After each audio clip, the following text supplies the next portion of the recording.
আম্মা কেমন আছেন? আম্মা মানে এই তুমি বারবার ভুল করো কে? এটা তোমার আম্মা না তো।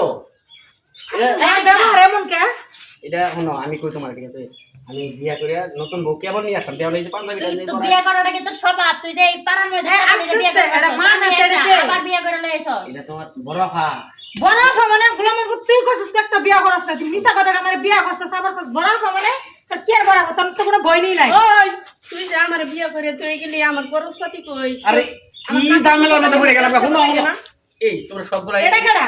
এই তুই কি বিনে ওটারে ওই যে বলছিস ইয়ে কি হয়েছিল? এই আরে বিয়ে হুমা। করাটা কি তোর স্বভাব? আরে হ্যাঁ হুমা আমি কই আমার কথা কও। এই এর কথা কবার দাও আমি তোমারে বুঝাই তুই আমারে বিয়ে করছিস, তুই খরচপাতি কিছু দেস না। সব আমি দিতাছি, তোর শোনো। জিনিসটার অভাব আমার- দিছি।